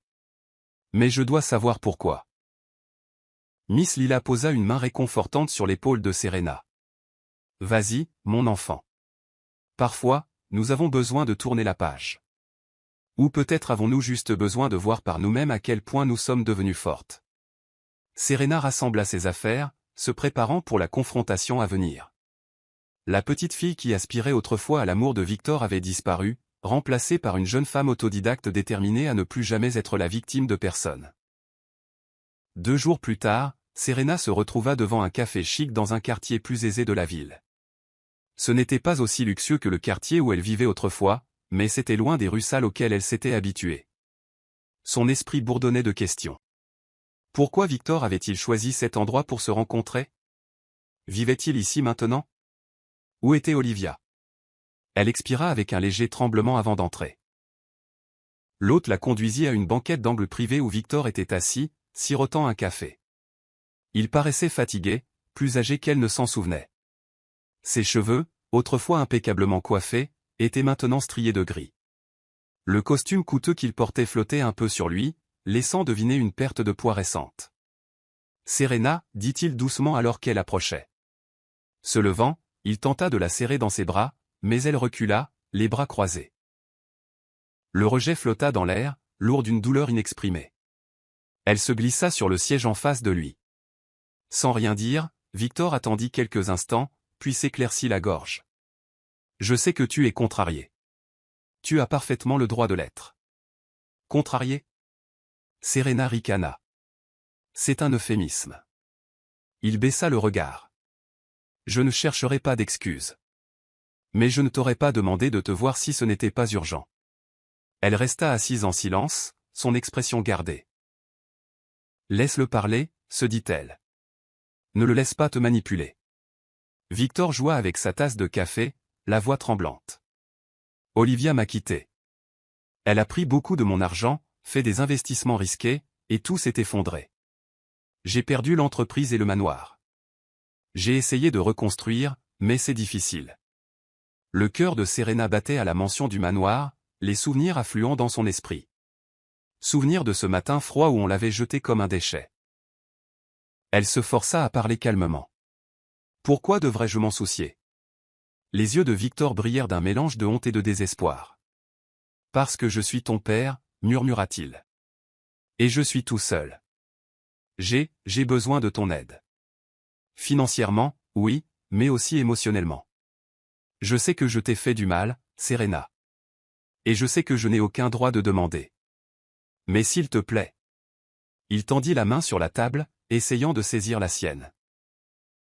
Elle se retira, les mots débordant de ressentiment. Alors, tu as perdu ton argent, et maintenant tu te souviens que j'existe? C'est pratique.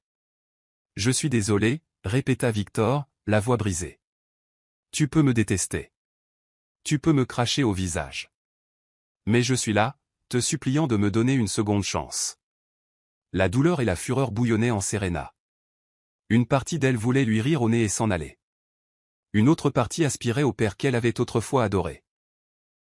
Mais elle refusa de montrer de la faiblesse. Au lieu de cela, elle soutint son regard, son ton d'acier. J'y réfléchirai. Malgré sa colère, Serena ne pouvait nier qu'une partie d'elle était curieuse.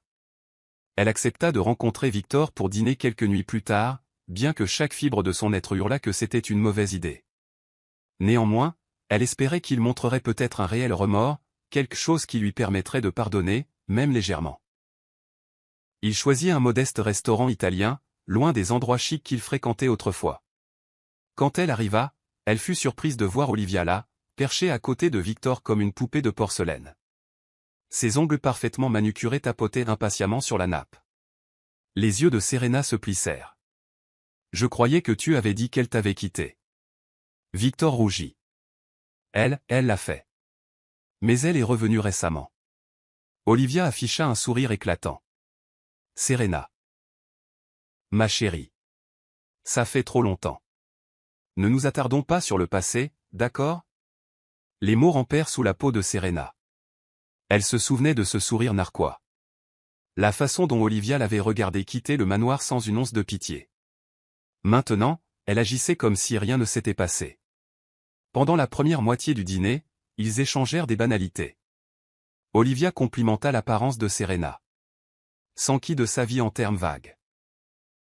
Victor s'enquit de ses affaires, semblant sincèrement impressionné lorsqu'elle mentionna les investisseurs et les opérations de réparation. Mais sous leur façade polie se cachait un courant de tension sous-jacent. Finalement, Olivia posa sa main sur celle de Victor, se tournant vers Serena avec une moue étudiée.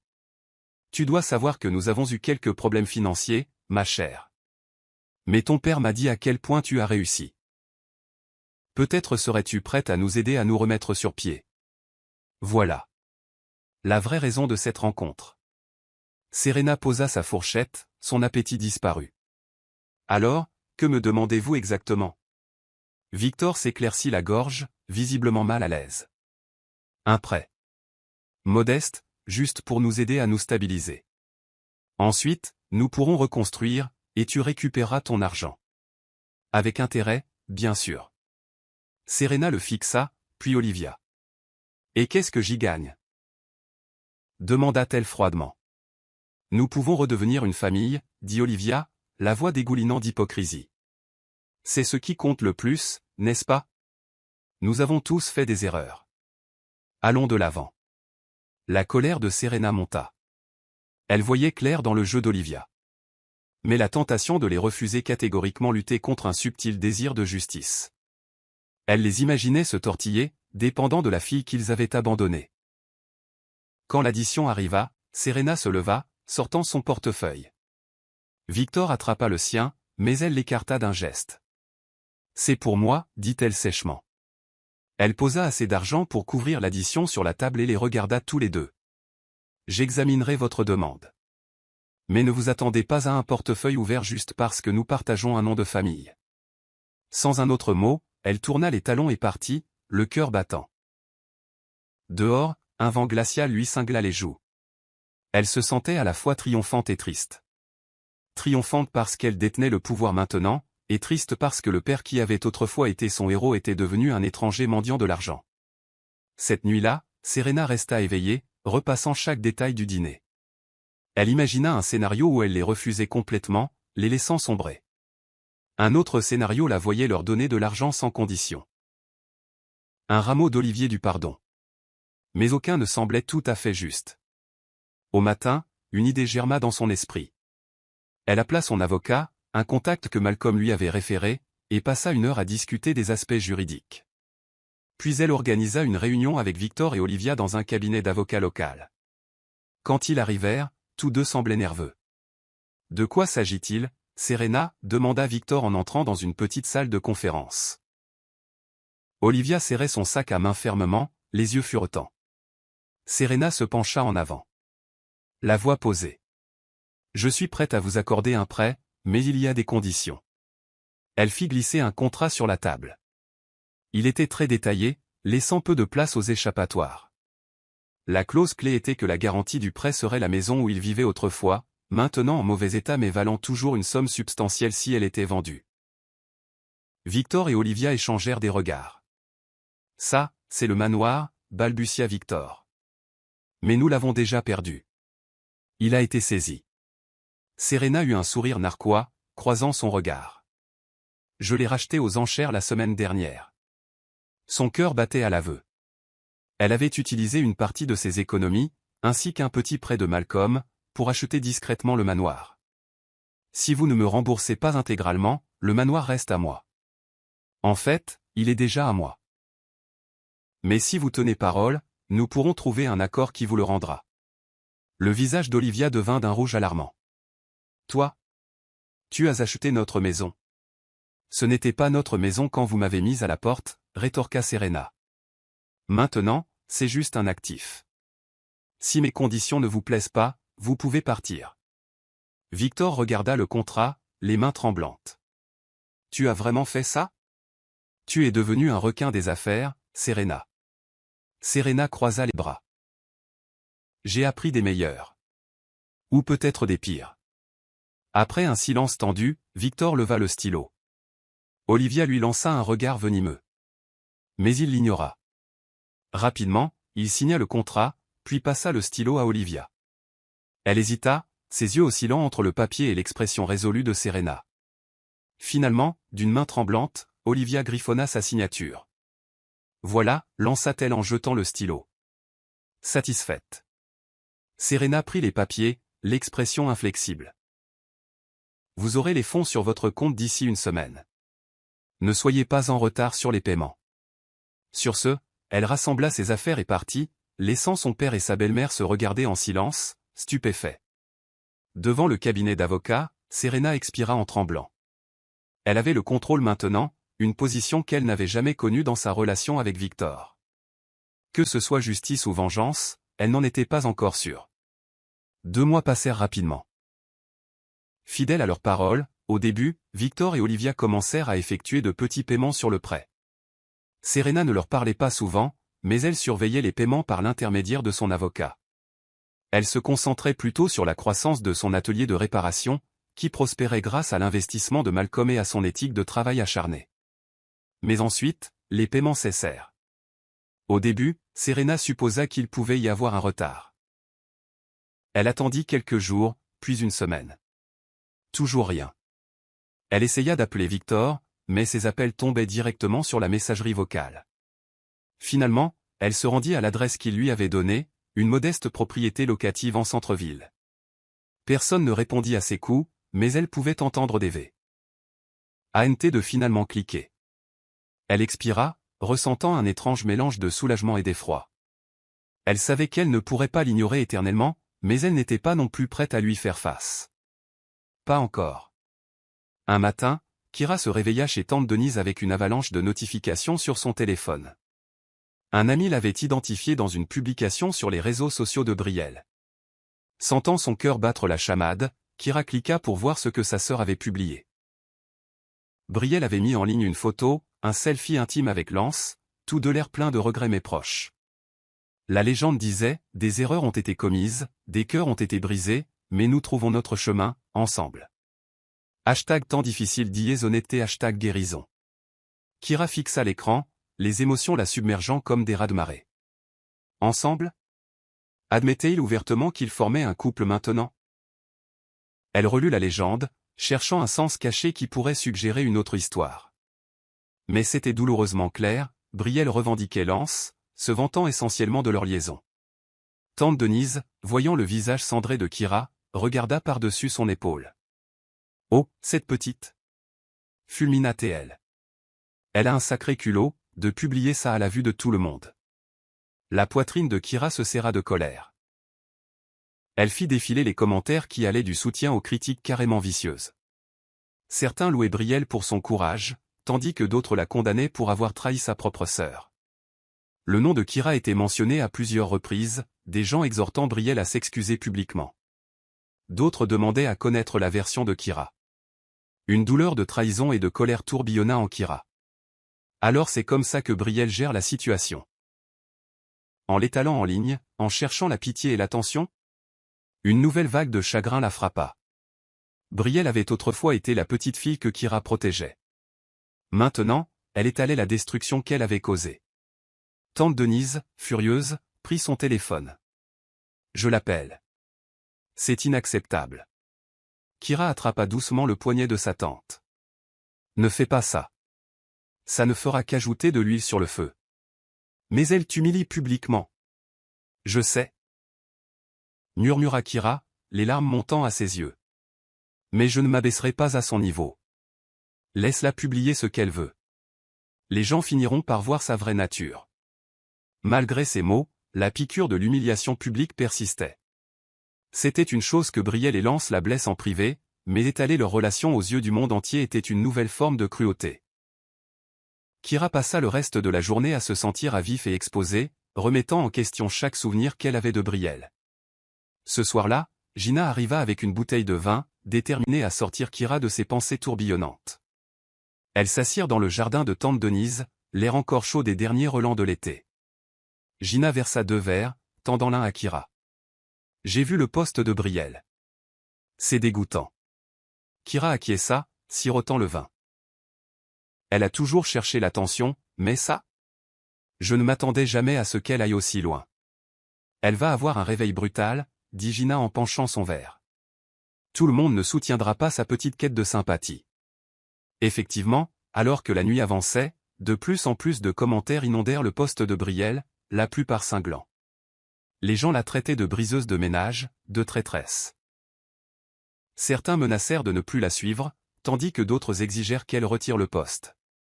Brielle désactiva les commentaires, mais pas avant que des captures d'écran ne circulent sur Internet. Kira observa la situation de loin, ressentant un étrange mélange de justification et de tristesse.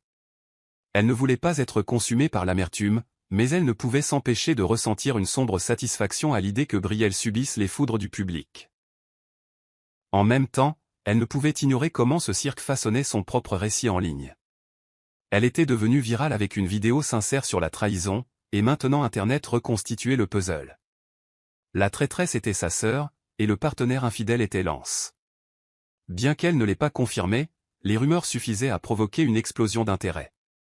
À minuit, les comptes de médias sociaux de Kira étaient inondés de messages. Certains de personnes s'identifiant à sa douleur, d'autres de chercheurs de drame l'exhortant à tout déballer. Épuisée, elle éteignit son téléphone et laissa Gina et tante Denise la persuader de regarder une comédie romantique avec elle. Elle n'était pas sûre de pouvoir un jour ressentir un bonheur sincère, mais pour une soirée, elle essaya de rire et de se souvenir de ce que c'était que de profiter de la vie sans le poids constant de la trahison. Quelques jours plus tard, Kira était à son bureau, à mi-chemin d'une réunion abrutissante, lorsqu'elle remarqua un email inattendu dans sa boîte de réception. L'expéditeur était un nom qu'elle reconnaissait du monde du cinéma, Noah Reed, un réalisateur de documentaires bien connu, réputé pour aborder des histoires humaines percutantes. L'objet, votre histoire compte, parlons-en. Son pouce accéléra. Elle cliqua sur l'email et commença à lire. Email de Noah Reid. Bonjour Kira, j'espère que ce message vous trouve bien. Vous ne me connaissez pas personnellement, mais j'ai suivi vos récentes publications virales et les discussions qui les entourent. Je suis réalisateur de documentaires, et je travaille actuellement sur un projet qui explore le thème de la trahison personnelle et de la résilience. Votre histoire a touché d'innombrables personnes. Je crois qu'il y a un message puissant dans la façon dont vous gérez cette situation incroyablement difficile. J'aimerais vous parler de la possibilité de collaborer sur un documentaire ou un court-métrage qui raconterait votre histoire, selon vos propres termes. Je comprends que cela puisse être un sujet douloureux, alors prenez votre temps pour y réfléchir. Je pense sincèrement que votre parcours pourrait aider beaucoup de personnes ayant vécu un chagrin similaire. Dans l'attente de vous lire. Noah Reid. Kira se pencha en arrière dans son fauteuil, le cœur battant. Un documentaire? Sur sa vie? Elle se sentit à la fois intriguée et terrifiée. Elle ne s'était jamais imaginée comme sujet d'un film, surtout pas un film centré sur la trahison. Pourtant, elle ne pouvait nier que l'idée de prendre le contrôle du récit était tentante. Elle était déjà au centre des spéculations. Peut-être était-ce une chance de rétablir la vérité selon ses propres termes. Elle transmit l'email à Gina avec une note, « Qu'en penses-tu » Quelques minutes plus tard, Gina répondit. « OMG, ça pourrait être énorme. Mais ne le fais que si tu es prête. » Les pensées de Kira tourbillonnèrent le reste de la journée. Plus tard dans la soirée, elle mentionna l'email à tante Denise. Sa tante sirota pensivement. Si c'était quelqu'un d'autre, je dirais que c'est une mauvaise idée. Mais les documentaires de Noah Reid ne sont ni racoleurs ni sensationnalistes. Ils sont bruts, réels et respectueux. Ce pourrait être une chance de reprendre le contrôle de ton récit. Reprendre le contrôle de son récit. L'expression resta gravée dans l'esprit de Kira.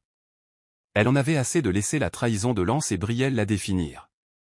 Elle en avait assez de se sentir comme une victime passive dans une histoire qu'elle n'avait jamais demandée. Peut-être que l'offre de Noah était exactement ce dont elle avait besoin, une plateforme pour exprimer son point de vue, pour traiter sa douleur, et peut-être même pour inspirer les autres. Elle tapa une réponse hésitante. Merci de m'avoir contacté, Noah. Je suis ouverte à en discuter davantage. Planifions un appel. Elle cliqua sur envoyer, et une montée d'adrénaline la parcourut. Elle n'avait aucune idée où ce chemin la mènerait, mais quelque chose en elle lui murmura que c'était un tournant. Elle ne pouvait plus se cacher derrière des larmes silencieuses et des publications vagues sur les réseaux sociaux. Si elle voulait guérir, elle devait affronter la tempête de front, et peut-être raconter son histoire d'une manière qui pourrait aussi autonomiser les autres. Une semaine plus tard, Kira se retrouva dans un café confortable du centre-ville, rencontrant Noah Reid pour la première fois en personne. Il était grand, avec des yeux bienveillants et une attitude chaleureuse qui la mirent à l'aise. Autour de Shelat, il expliqua sa vision. Une série documentaire mettant en lumière des personnes ayant vécu des trahisons publiques et la manière dont elles avaient reconstruit leur vie par la suite. Vous aurez le contrôle total sur ce que nous montrons, l'assura Noah. Je ne veux pas exploiter votre douleur. Je veux capturer votre résilience. Nous vous filmerons, votre environnement, peut-être des entretiens avec des personnes proches de vous, uniquement si vous êtes à l'aise. Kira sirota son latte, le cœur battant. Je dois être honnête. Ma vie ressemble à un chaos en ce moment. Je ne suis pas sûr que ce soit matière à documentaire. Noah se pencha en avant, la sincérité évidente dans son regard. Le chaos donne les histoires les plus authentiques. Les gens n'ont pas besoin d'un autre récit policé. Ils ont besoin de vérité. Une vérité brute, désordonnée. Et je pense que vous l'avez. Elle déglutit. Je veux aider les autres à ne pas se sentir aussi seuls que moi. Mais je m'inquiète des réactions négatives, de donner plus d'attention à Brielle et Lance, de rouvrir des blessures qui ne sont même pas encore cicatrisées. Noah acquiesça, l'empathie dans les yeux. Nous irons à votre rythme. C'est votre histoire. Si à un moment donné vous vous sentez mal à l'aise, nous arrêtons. C'est ma promesse. Au cours de l'heure suivante, ils discutèrent des éventuels calendriers de tournage, de la direction artistique et du bilan émotionnel que cela pourrait engendrer. Kira se découvrit une excitation inattendue. Elle imaginait partager son point de vue, non pas pour s'attarder sur la douleur, mais pour montrer aux autres que la guérison était possible. Au moment de se séparer, Kira avait accepté un calendrier de tournage préliminaire. Elle regarda Noah s'éloigner, son sac de caméra en bandoulière, ressentant un espoir prudent. Peut-être que transformer sa douleur en objectif était la clé de sa guérison. Ce soir-là, elle informa Gina des détails par FaceTime. Les yeux de Gina s'écarquillèrent. C'est énorme. Tu es nerveuse? Terrifiée, admit Kira, arpentant la chambre d'amis. J'étale ma vie, mais je veux le faire correctement. Si mon histoire peut aider ne serait-ce qu'une personne à se sentir moins seule face à la trahison, alors peut-être que ça en vaut la peine. Gina sourit. Tu es plus courageuse que tu ne le penses. Et qui sait, peut-être que ce documentaire t'ouvrira de nouvelles portes. Kira acquiesça, l'épuisement se glissant dans sa voix. Des portes que je n'aurais jamais rêvé de franchir. Mais je suppose que c'est l'avantage d'avoir son monde réduit en miettes, il y a de la place pour quelque chose de complètement nouveau. Elle termina l'appel, s'affaissant sur le lit. Elle se souvint d'une citation qu'elle avait vue en ligne, « Parfois, la pire chose qui vous arrive peut devenir la meilleure chose pour vous, si vous le permettez. » Elle expira, la tension s'apaisant légèrement. Peut-être, juste peut-être, pourrait-elle transformer ce cauchemar en quelque chose de significatif, pas seulement pour elle-même, mais pour tous ceux qui regardaient. Le tournage commença sérieusement 2 semaines plus tard. Noah arriva avec une petite équipe, juste lui et un preneur de son, voulant rester minimaliste. Ils s'installèrent dans le salon de tante Denise, capturant la vie quotidienne de Kira. Travaillant à distance sur son ordinateur portable, discutant avec Gina, faisant des joggings anti-stress dans le quartier. Ils menèrent également des entretiens assis dans un coin du salon, baignés d'une douce lumière naturelle.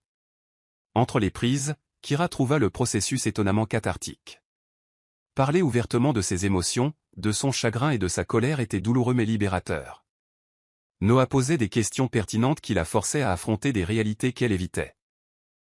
À chaque fois, elle se sentait un peu plus légère, comme si reconnaître la blessure l'aidait à se refermer. Un après-midi, après avoir terminé une session de tournage, Kira décida de s'attaquer à des papiers en retard. Elle devait vérifier ses investissements communs avec Lance, quelque chose qu'elle avait été trop épuisée émotionnellement pour gérer. En se connectant au portail d'investissement en ligne, elle fronça les sourcils. Les soldes semblaient plus bas qu'elle ne s'en souvenait. Elle navigua vers l'historique des transactions. Son cœur s'emballa en voyant une série de virements de leur compte d'investissement commun vers un compte au seul nom de Lance. Certains dataient de plusieurs mois, mais d'autres étaient aussi récents que la semaine précédant sa découverte de Lance avec Brielle. Son sang se glaça. Il a transféré mon argent? Elle vérifia à 2 fois les formulaires d'autorisation et reconnut la signature électronique utilisée sur les documents. Elle paraissait suspecte. Comme si elle avait été falsifiée. Elle ne se souvenait absolument pas avoir autorisé de tels transferts. Une lente colère monta dans sa poitrine. Non seulement Lance l'avait trompée avec sa sœur, mais il avait aussi volé ses investissements. La trahison semblait maintenant encore plus profonde, touchant sa sécurité financière. Elle imprima les relevés, les mains tremblantes. Noah, qui était resté pour organiser du matériel, remarqua son tremblement. « Et, ça va ?» demanda-t-il. Les caméras étaient éteintes, mais il restait toujours le cinéaste observateur. Elle serra les papiers. « Je crois que je viens de découvrir que Lance a détourné de l'argent de nos comptes. Secrètement. Je n'ai jamais autorisé ça. » Les yeux de Noah s'écarquillèrent. « C'est sérieux. Tu vas le confronter ?» Kira inspira brusquement, se forçant à rester calme. Ce n'est plus seulement un problème personnel maintenant. Ça pourrait être juridique. Il commet une fraude, et j'ai la preuve. Plus tard dans la soirée, Kira se réunit avec tante Denise et Gina à la table de la salle à manger, les papiers étalés. Tante Denise frappa la table de sa main. « Nous devons te trouver un avocat immédiatement. Ça va au-delà de la tromperie. C'est du vol. » Gina acquiesça vigoureusement. « Il a franchi une ligne ici. Si tu n'engages pas de poursuite judiciaire, il pensera qu'il peut s'en tirer avec n'importe quoi. » Kira ressentit une vague de clarté. Le chagrin dans lequel elle se noyait se transforma en indignation vertueuse. « J'engage le meilleur avocat que je puisse trouver, » déclara-t-elle, les yeux brûlants de résolution. « Lance a pris ma confiance, mon amour, et maintenant mon argent. Je ne vais pas le laisser s'en tirer sans conséquence. Elle jeta un coup d'œil à la caméra que Noah avait laissée derrière lui, éteinte pour la nuit, et sentit une résolution d'acier l'envahir. Si le documentaire portait sur son véritable parcours, ce rebondissement en faisait définitivement partie. Elle avait autrefois pensé que la pire douleur était de le découvrir au lit avec Brielle. Mais maintenant, elle réalisait qu'il l'avait aussi trahi financièrement. Il n'y avait plus de retour en arrière possible. Elle était prête pour la bataille. En quelques jours, Kira s'assura les services d'une équipe juridique réputée. Noah filma quelques-unes des réunions initiales, bien qu'il convince de garder la plupart des informations sensibles hors caméra jusqu'à ce qu'il décide ce qu'il pourrait légalement partager. L'avocate, Jacqueline Gwynne, était une professionnelle pointue et pragmatique, spécialisée dans les litiges matrimoniaux et financiers. Assise dans une salle de conférence impeccable, Kira tendit à Jacqueline les imprimés des transactions. Jacqueline les étudia attentivement, les sourcils arqués. Ce sont des montants importants. Si cette signature est falsifiée, nous envisageons des accusations potentielles de fraude et de détournement de fonds dans un contexte matrimonial. Kira expira, tremblante. J'ai l'impression de vivre dans un mauvais feuilleton. Je n'arrive pas à croire qu'il ait fait ça. Jacqueline lui lança un regard compatissant. J'ai vu beaucoup de choses dans mon métier, mais c'est définitivement flagrant. Nous pouvons intenter une action civile pour récupérer les fonds, et potentiellement plus pour dommages-intérêts punitifs. Vous pouvez également porter plainte au pénal si vous le souhaitez, mais c'est à votre discrétion et à celle du procureur. La tête de Kira tournait. L'idée que Lance fasse face à des accusations criminelles était à la fois terrifiante et étrangement satisfaisante. Commençons par la voie civile. Je veux récupérer mon argent, et je veux qu'il sache qu'il ne peut pas me marcher dessus. Jacqueline acquiesça. Compris. Nous allons d'abord procéder par une lettre de mise en demeure formelle. S'il refuse de coopérer, nous le poursuivons en justice. Y a-t-il une chance de réconciliation ici, ou envisageons-nous un divorce? Kira déglutit, jetant un coup d'œil à Gina qui était venue pour un soutien moral. Je ne vois aucun moyen de se réconcilier. C'est aller trop loin. Jacqueline prit une note. Alors nous inclurons la procédure de divorce dans notre stratégie. Soyez prête. Cela peut devenir compliqué et émotionnel, mais nous nous battrons pour protéger vos intérêts. Compliqué et émotionnel semblait être un euphémisme. En quittant le cabinet d'avocat, Kira ressentit un mélange de peur et de libération. Elle n'était plus dans l'ombre, pleurant impuissante. Elle passait à l'action, canalisant sa douleur dans une tempête juridique que Lance ne verrait jamais venir. Ce soir-là, tante Denise leva un verre d'eau pétillante dans le salon, proposant un toast. À Kira, pour avoir enfin pris sa défense. Que Lance ressente toute la force de ta colère. Gina et Kira trinquèrent, et bien que Kira forçât un petit sourire, elle ne pouvait ignorer complètement la tristesse. Elle avait autrefois aimé Lance profondément. Maintenant, elle se préparait à une guerre juridique contre lui. Le chagrin était toujours là, mais au moins elle n'était plus paralysée par lui. Noah captura quelques plans réflexifs de Kira regardant par une fenêtre, les lumières de la ville derrière elle. Le voyant rouge d'enregistrement de la caméra clignotait doucement, et Kira se demanda comment ces images résonneraient auprès des téléspectateurs. Elle espérait que cela montrerait que le chemin pour reprendre son pouvoir n'était pas linéaire. C'était désordonné, douloureux, et parfois alimenté par une juste colère. Mais c'était, en fin de compte, un chemin vers l'avant. Alors que la nouvelle du procès imminent se répandait, probablement par Lance ou quelqu'un de son entourage, les médias sociaux de Brielle explosèrent de réactions négatives.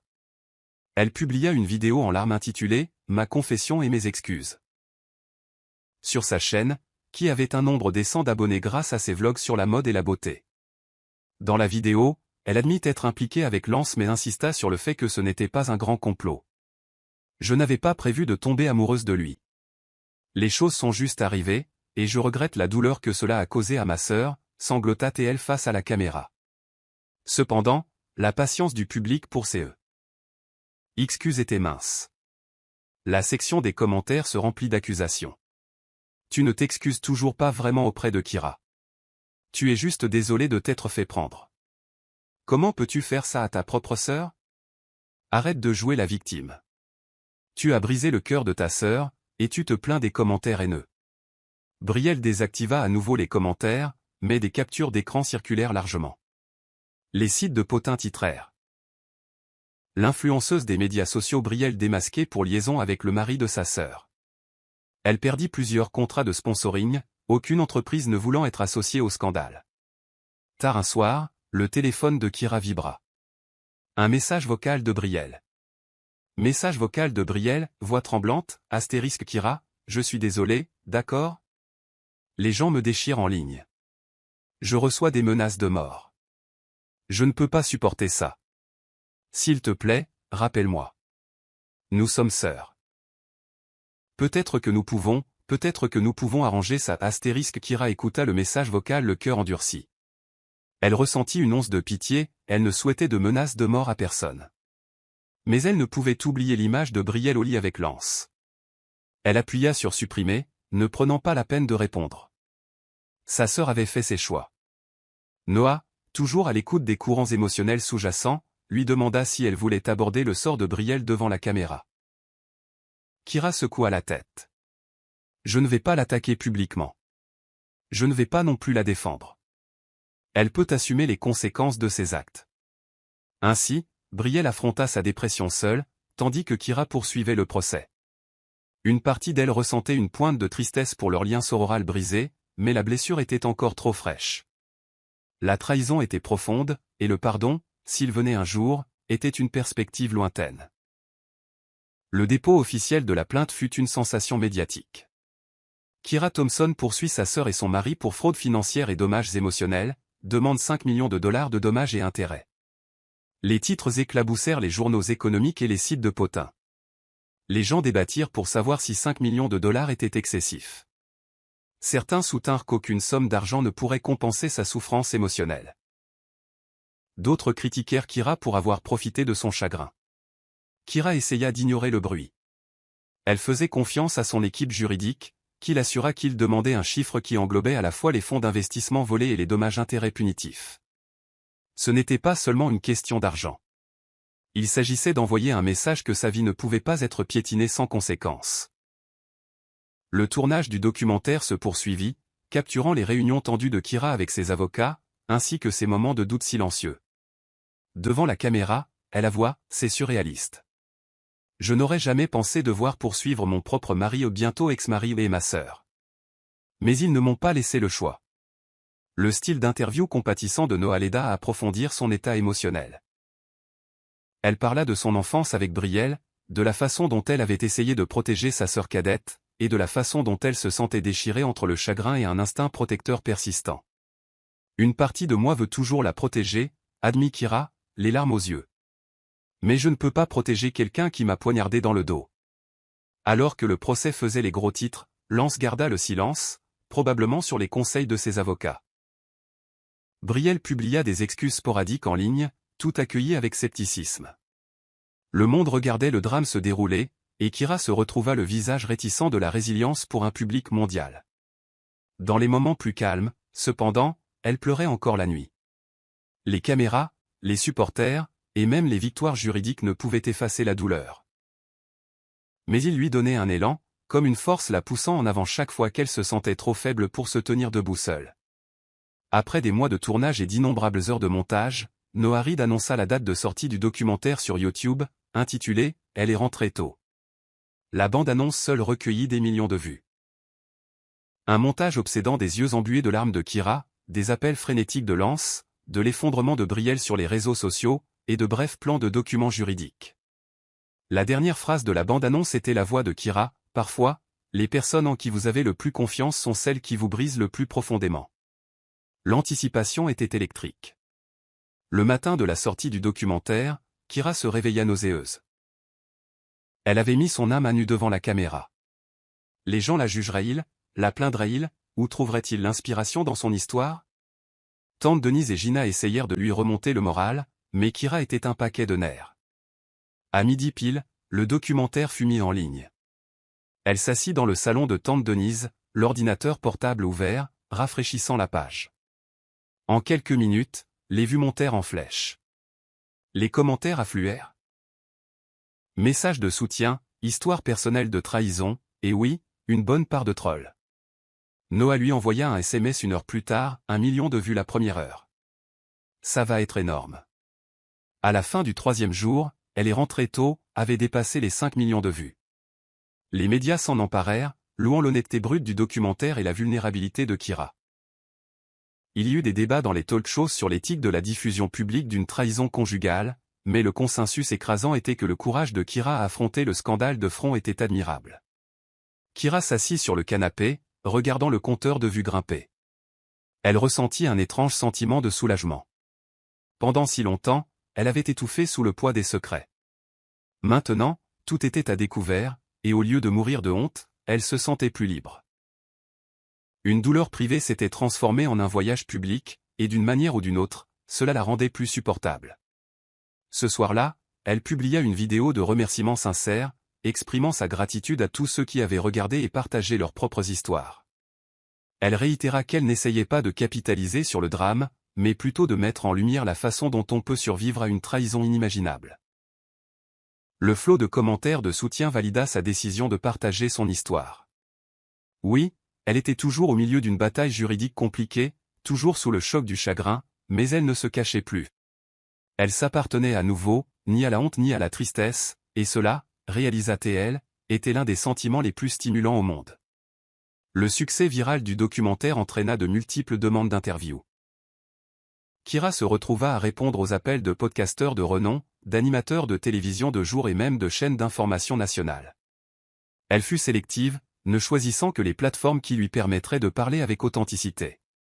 Elle accepta finalement de participer à The Next Day Show, le talk show du lendemain, une émission de jour populaire connue pour défendre les histoires de femmes.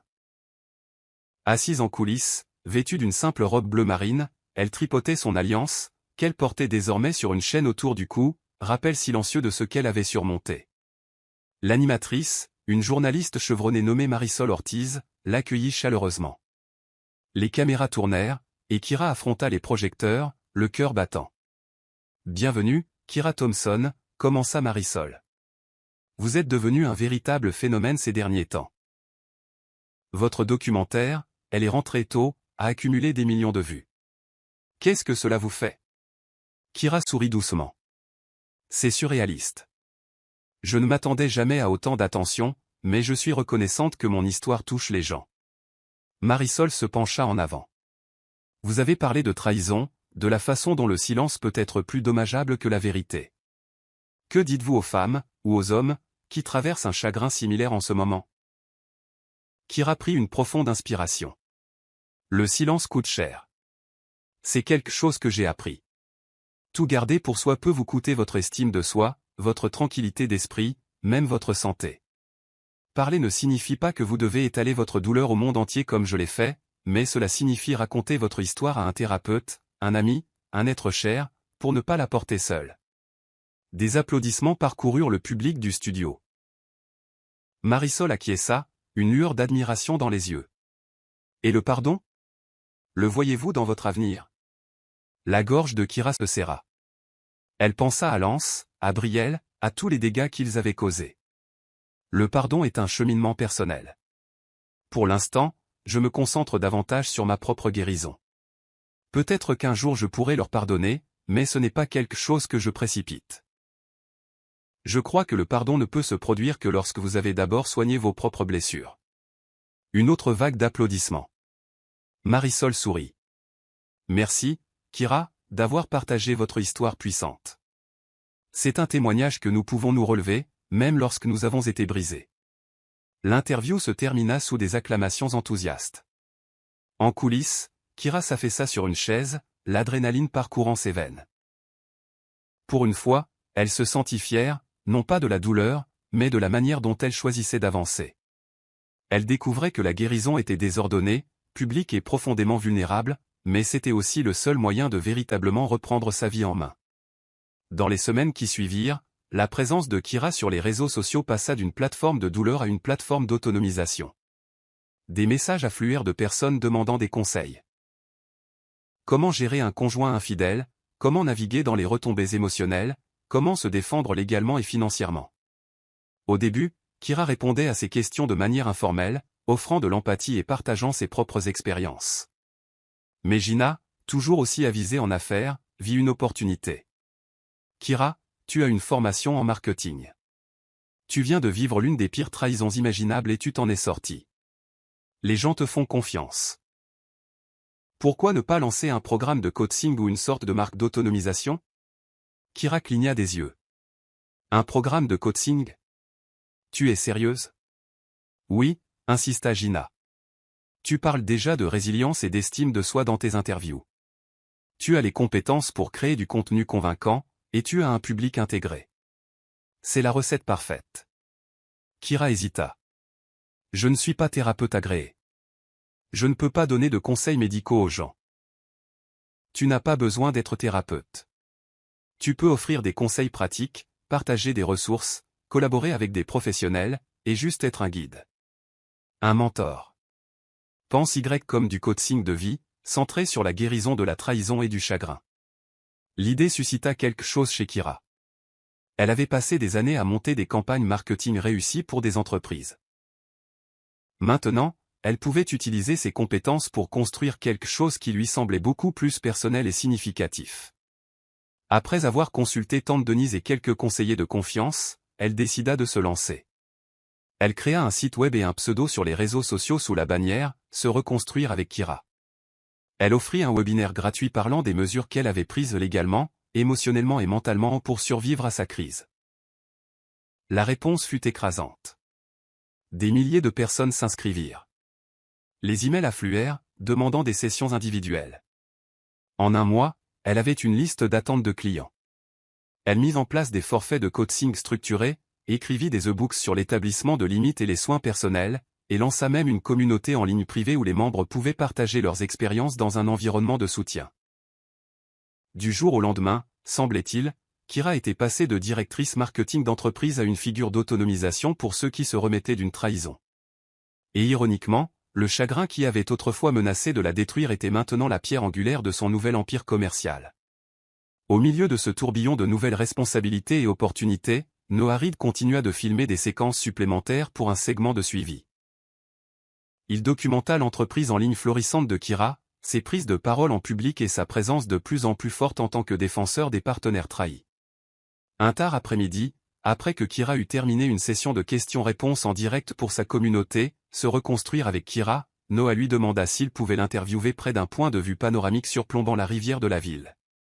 Le soleil se couchait, projetant une lumière dorée sur l'eau. Kira accepta, se sentant détendue après une journée productive. Ils marchèrent le long d'un sentier tranquille, la caméra tournant. Noah demanda, « Auriez-vous jamais pensé vous retrouver ici, à regarder votre entreprise grandir à partir d'une expérience aussi douloureuse ?» Kira gloussa ironiquement. « Jamais de la vie. Mais la vie a une façon de vous surprendre. » Alors qu'il s'arrêtait à une balustrade surplombant l'eau, Noah éteignit la caméra. Il se tourna vers Kira, le visage plus sérieux que d'habitude. « Il y a quelque chose que je veux te dire. » Le cœur de Kira s'emballa. Elle étudia son expression, remarquant le léger tremblement de ses mains. « Qu'est-ce qui ne va pas ?» Il prit une profonde inspiration. « Je travaille en étroite collaboration avec toi depuis des mois maintenant. Te filmer, voir ta force, ta vulnérabilité. Je ne suis pas censé franchir les limites professionnelles, mais je dois être honnête. J'ai développé des sentiments pour toi. » Son estomac se noua. 1000 pensées se bousculèrent en même temps. Elle admirait la créativité de Noah, son empathie et son soutien indéfectible. Mais elle était aussi en plein divorce et procès, le cœur encore meurtri.